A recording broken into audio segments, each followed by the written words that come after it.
Greetings Tarnished, FiOth here, and in this vid I will be sharing with you my very first complete and functional build in Elden Ring. People who have been following this channel from older games like Aliens or Neo know that I love build crafting in these games. Is one of my favorite aspects. In Elden Ring, respecting your character can be a bit tricky because the items required are very rare. I created a guide for you and I will leave it in the end so you can have a look on how to respect your character after we're done with everything else. So, we'll start from the equipment. As you probably saw in the beginning of the clip, the Moon Veil is our main weapon because it is amazing. It scales with intelligence, so it's great for what we're trying to do here, and its quick draw technique is crazy. The damage you can put out with this thing is mind-numbing. I got it up to plus 9 and it shreds. I can only imagine what it's gonna do at plus 10.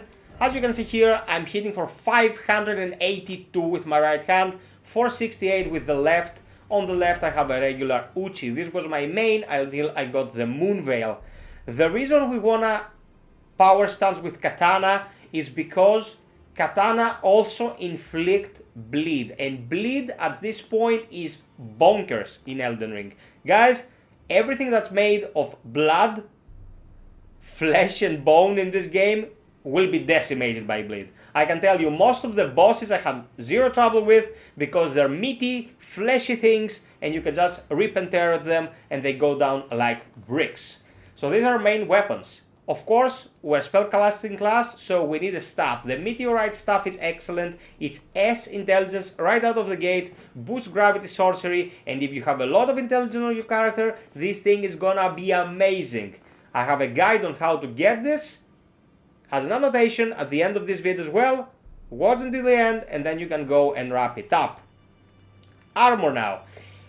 The spell I'm focusing is a very specific spell and it does not benefit from anything I have found so far except for this huge ass crown, and I'm not gonna wear this. Okay, looks ridiculous, it is kinda heavy and it takes away stamina, so screw that.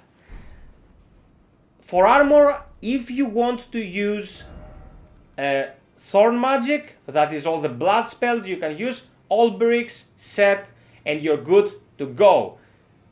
A vid on how to get Olberic's set can also be found at the end of this one. Because I am not using any such magic, using Olberic's set is not the best idea for me, and I also want to have some protection when I go melee. So I made a mix and match set of things that I like and I play with this. Fashion is important, make a character that you like, but also keep in mind that we want to have protection. We're gonna go in melee and we want to be able to take a hit if it comes to that. For the talismans now, things are much more specific. The Graven Skull talisman is very important because it raises the potency of all sorceries. You should be seeing a vid right now on your screen on the top right showing how you can get this from behind the invisible wall. The item can be found in the Academy of Rea Lucaria right before the dogfight. The debate parlor is the grace you should be using. You backtrack for a sec, break the invisible wall, and you will have your hands on the item. The second very important talisman is the Green Turtle Talisman. It speeds up recovery of your stamina. It's perfect.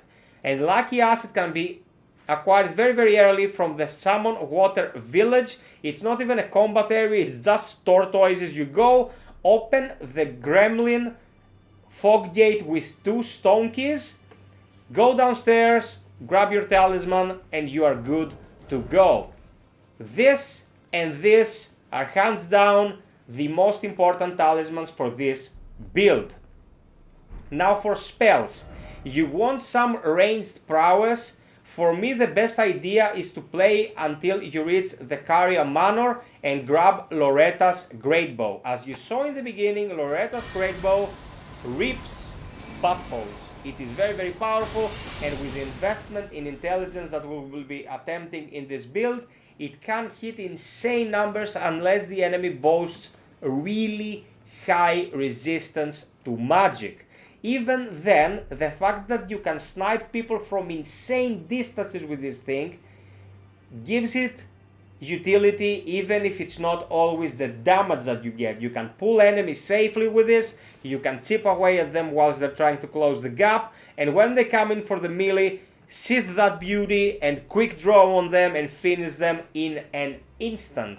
So the reason the class that I created is called Arcane Ranger is because it draws from the Ranger class of D&D that's usually dual wielding combatants, and you also have ranged prowess like in Phantasy Star, for example, where having range pretty much dictated that the character was a ranger.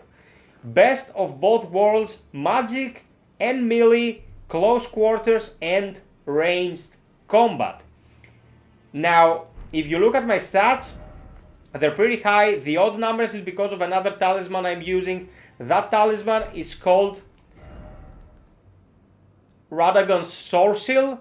It increases certain stats, but you take more damage whilst wearing it. If I take it off, I'm looking something like this. But I need 3 more points in dexterity. Not gonna really invest in this right now, so I keep the talisman on. It's more benefit than loss. You will find it in Leyndell, the capital. It's up to personal preference. For me, it's worth the trade-off.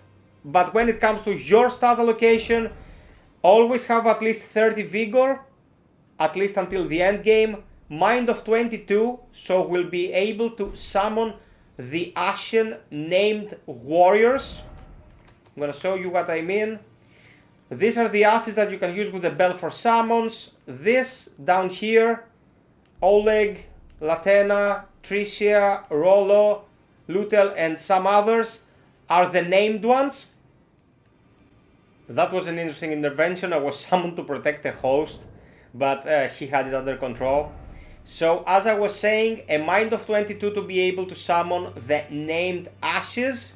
Then go for 18 endurance so you can equip a bit of stuff and still be mobile. You don't want to have heavy load ever because you will roll like a potato. You also want to have more than 100 stamina with 18 endurance. You're gonna be looking something like this. 105. Then you want 12 strength and 18 dexterity to be able to wield the moon veil. If you started as a samurai, you have 12, 15 there, 3 points into dexterity and you're golden.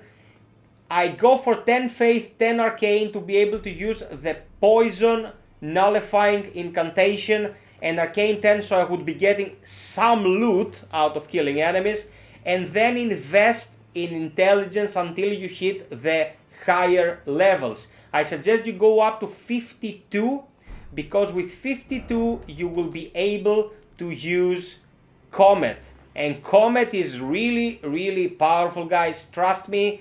Another alternative, if you do not want to be immobilized by Loretta's Great Bow, this can be cast whilst in motion and is very strong.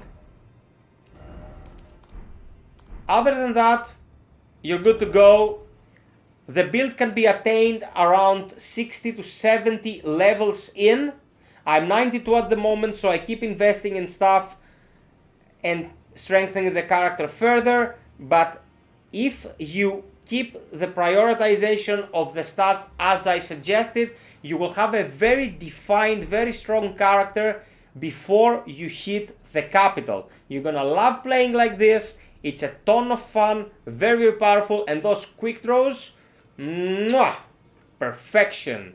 This is my very first build, the Arcane Ranger. I will be bringing ton more of those, guys, so sub, like, and share if you enjoy the content. If you really want to support me, get a membership or visit my Patreon. It really helps a lot. It's been FiOth. See you in the next one. Until next time, be well, stay frosty, and always strive for perfection, people. Cheers.